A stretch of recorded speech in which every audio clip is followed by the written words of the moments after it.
Students, उम्मीद है आप सब खैरियत से होंगे।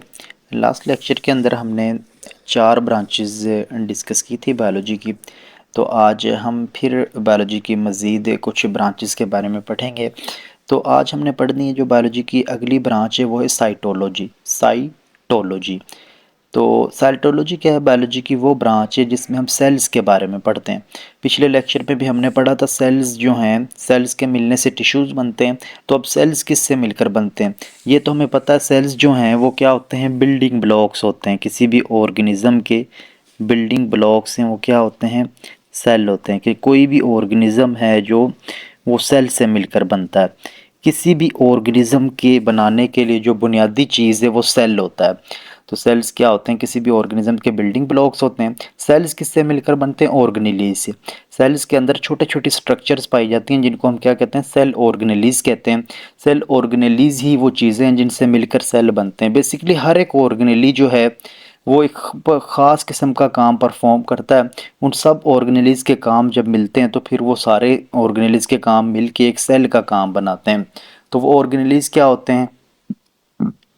उन ऑर्गेनेलीज के बारे में हम आगे पढ़ेंगे। पूरा चैप्टर दिया हो गया है सेल ऑर्गेनेलीज के बारे में। तो हम हल्का सा इंट्रोडक्शन देख लेते हैं कभी वो सेल ऑर्गेनेलीज होते क्या हैं। इस तरह से सेल होते हैं। अगर सेल की हम स्ट्रक्चर देखें तो सेल इस तरह के गोल होते हैं हमारी बॉडी के अंदर। सेल्स की डिफरेंट शेप्स भी होते हैं लेकिन मोस्टली ऐसे ही होते हैं। तो सेल्स जो हैं इनके दरमियान में यहाँ पे न्यूक्लियस पाया जाता है। ठीक है। इनमें एंडोप्लाज्मिक रेटिकुलम होते हैं, उनमें माइटोकॉन्ड्रिया पाया जाता है, उनमें गोल्जी अपरेटस होते हैं, उनमें राइबोसोम होते हैं, उनमें लाइसोसोम होते हैं। डिफरेंट तरह के ये ऑर्गेनेलीज पाए जाते हैं। ये इनको हम सेल ऑर्गेनेलीज बोलते हैं। इनके ही डिफरेंट फंक्शंस होते हैं। इन सब के फंक्शन सेल की लाइफ के लिए बहुत ज़रूरी होते हैं। इन सब के फंक्शन से ही सेल अपना आप वजूद बरकरार रखता है। तो इनके फंक्शंस ही सेल का वजूद बरकरार रखने में हम रोल प्ले करते हैं। और इनके फंक्शंस की वजह से सेल अपना वजूद बरकरार रखता है और सेल की वजह से टिश्यूज़ अपना वजूद बरकरार रखते हैं। टिश्यूज़ से आगे आर्गन्स बनते हैं, आर्गन से आर्गन सिस्टम चलता है। ठीक है। वो अलग बहस है, वो हम डिस्कस कर लेंगे जैसे ही उस टॉपिक पे जाएंगे। तो फिलहाल हमने साइटोलॉजी पढ़नी है। साइटोलॉजी क्या है? बायोलॉजी की वो ब्रांच जिसमें हम सेल के बारे में पढ़ते हैं। और सेल क्या है? सेल बिल्डिंग ब्लॉक्स होते हैं किसी भी ऑर्गेनिज्म के। और सेल कैसे बनते हैं? सेल ऑर्गेनेलीज से मिलकर बनते हैं। ऑर्गेनेलीज कौन कौन से हैं? सेल के अंदर डिफरेंट तरह के ऑर्गेनेलीज पाए जाते हैं। माइटोकॉन्ड्रिया है, राइबोसोम है, गोल्जी अपरेटस है, ठीक है, लाइसोसोम्स होते हैं। तो इनको हम आगे पढ़ लेंगे। तो सेल्स की स्टडी क्या कहलाती है? साइटोलॉजी कहलाती है। उसके बाद जो नेक्स्ट ब्रांच है बायोलॉजी की वो क्या? मोलिकुलर बायोलॉजी है। Molecular biology. मोलिकुलर बायोलॉजी क्या है? बायोलॉजी की वो शाख है जिसमें हम मोलिक्यूल्स के बारे में पढ़ते हैं। बेसिकली हम बायोलॉजी पढ़ रहे हैं तो मोलिक्यूल्स कौन से? Bio molecules. तो हम बायो मोलिक्यूल्स के बारे में पढ़ते हैं। मोलिकुलर बायोलॉजी में हम क्या पढ़ते हैं? बायो मोलिक्यूल्स की स्टडी करते हैं। बायो मोलिक्यूल्स कौन कौन से हैं? वो वाले मोलिक्यूल्स जो ऑर्गेनिजम्स बनाते हैं, जानदारों का जिस्म बनाते हैं या जानदारों के जिस्म के अंदर पाए जाते हैं। उन वाले मॉलिक्यूल्स को हम क्या कहते हैं? बायो मॉलिक्यूल्स कहते हैं। वो कौन कौन से हैं? वो प्रोटीन्स हैं, कार्बोहाइड्रेट्स हैं, लिपिड्स हैं और न्यूक्लिक एसिड्स हैं। बेसिकली ये 4 बायोमोलिक्यूल्स हैं जिनसे पूरा ऑर्गेनिज्म बना होता है। तो इन बायोमोलिक्यूल्स के बारे में स्टडी करना क्या कहलाता है? मोलिकुलर बायोलॉजी कहलाता है। उसके बाद हमने जो नेक्स्ट ब्रांच पढ़नी है बायोलॉजी की वो क्या? एम्ब्रियोलॉजी है।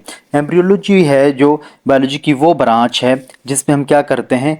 पूरे एक ऑर्गेनिज्म की डेवलपमेंट के बारे में पढ़ते हैं कि एक ऑर्गेनिज्म एक फर्टिलाइज्ड एग से कैसे डेवलप करता है। बेसिकली जो ऑर्गेनिज्म है कोई भी वो 2 सेल से मिलकर बनता है।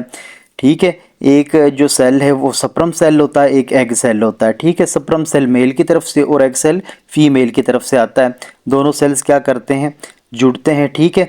एक दोनों सेल्स के मिलने से क्या बनता है? जाइगोट बनता है। जब सप्रम और सेक्स जो एग सेल्स हैं मिल जाएं, ठीक है, सेक्स के दौरान, तो उनसे क्या बनता है? जाइगोट बनता है। ये जो जाइगोट है एक सिंगल सेल होता है। इससे फिर इसके अंदर क्या होती है? माइटोसिस होती है, इसमें मियोसिस होती है। ठीक है। सेल डिवीजन होती है मीन्स के, और उससे क्या बनता है? एक पूरा ऑर्गेनिज्म बन जाता है। ठीक है। माइटोसिस और मियोसिस अब ये एक अलग बहस है। ये हम क्या करेंगे? नेक्स्ट लेक्चर के अंदर डिस्कस कर लेंगे। इन चीज़ों से घबराना नहीं है।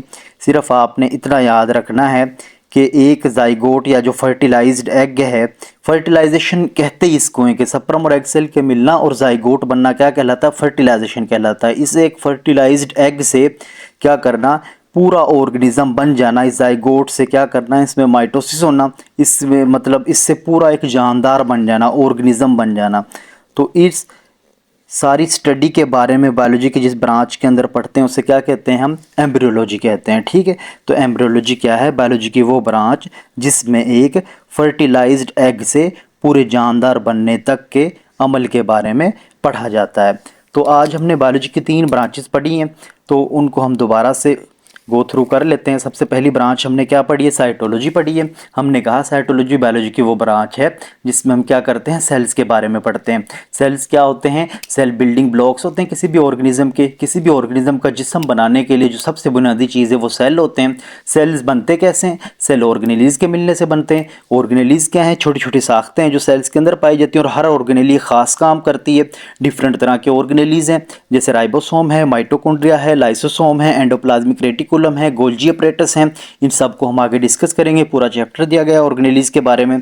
तो साइटोलॉजी क्या है, बायोलॉजी की वो शाख जिसमें हम सेल्स के बारे में पढ़ते हैं। उसके बाद जो दूसरी ब्रांच है बायोलॉजी की वो है मोलिकुलर बायोलॉजी। मोलिकुलर बायोलॉजी क्या है, बायोलॉजी की वो ब्रांच जिसमें हम क्या पढ़ते हैं, मॉलिक्यूल्स के बारे में पढ़ते हैं। कौन से मॉलिक्यूल्स, बायोमॉलिक्यूल्स, क्योंकि हम बायोलॉजी पढ़ रहे हैं। तो मॉलिक्यूल्स तो डिफरेंट तरह के होते हैं, डिफरेंट टाइप से मॉलिक्यूल्स के। तो लेकिन हमने कौन से मॉलिक्यूल्स पढ़ने हैं, बायोमॉलिक्यूल्स पढ़ने हैं, क्योंकि हम बायोलॉजी पढ़ रहे हैं। तो बायोमॉलिक्यूल्स कौन से होते हैं, वो वाले मॉलिक्यूल्स जो क्या बनाते हैं, जानदारों का जिस्म बनाते हैं, या वो मॉलिक्यूल जो जानदारों के जिस्म पे पाए जाते हैं उनको बायोमॉलिक्यूल्स कहते हैं। 4 तरह के बायोमॉलिक्यूल्स हैं।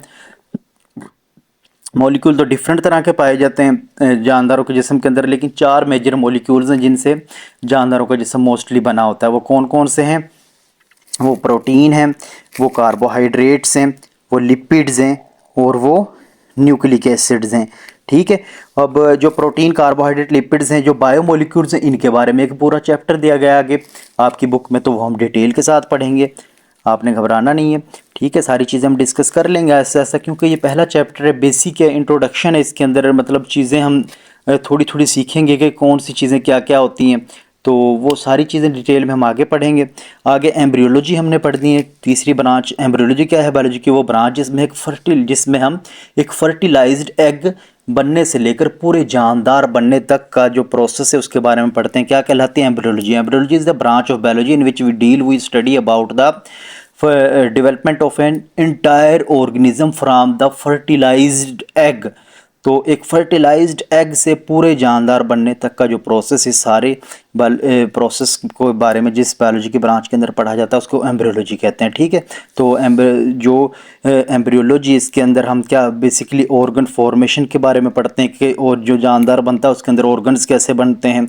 बर्थ डिफेक्ट अगर कोई हो जाए तो उसके बारे में पढ़ते हैं कि कोई मतलब बच्चे के पैदा होते ही मतलब उसके अंदर कोई बीमारी तो नहीं मतलब आ रही, जो माँ की तरफ से या बाप की तरफ से जो जेनेटिकली बच्चे के अंदर डिजीज़ आ रही, तो उस डिफेक्ट के बारे में हम जान सकते हैं और उसका मेडिकल ट्रीटमेंट कर सकते हैं। एम्ब्रियोलॉजी को अगर हम स्टडी करते हैं तो जेनेटिक डिजीज़ के बारे में जान सकते हैं और उनका इलाज करना हमारे लिए आसान हो जाता है। ठीक है, तो ये हमने सीखा है कि कैसे जो जाइगोट है वो बनता है। ठीक है, सप्रम और एग सेल के फर्टिलाइज्ड होने से जाइगोट बनता है और इससे फिर पूरा ऑर्गेनिज्म बनता है। तो आज का लेक्चर हमारा यहीं तक था। उम्मीद है आप सबको समझ आ गई होगी।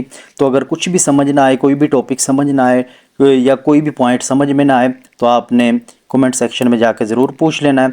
और इसके अलावा आपने कोई भी टॉपिक और समझना है, जो ओल्ड 9th वाले जो लेक्चर सुन रहे हैं हमारे, तो बेसिकली हम ये प्री 9th के लिए मतलब सिंपल वर्ड्स में समझा रहे हैं। अगर कोई भी टॉपिक समझना है, किसी ने भी ओल्ड 9th से कोई सुन रहा है तो कोई भी टॉपिक किसी भी चैप्टर का या कोई भी चैप्टर समझना है तो आप कमेंट सेक्शन में जाके क्वेश्चन कर सकते हैं। तो इंशाल्लाह हम आपको ज़रूर लेक्चर रिकॉर्ड कर देंगे।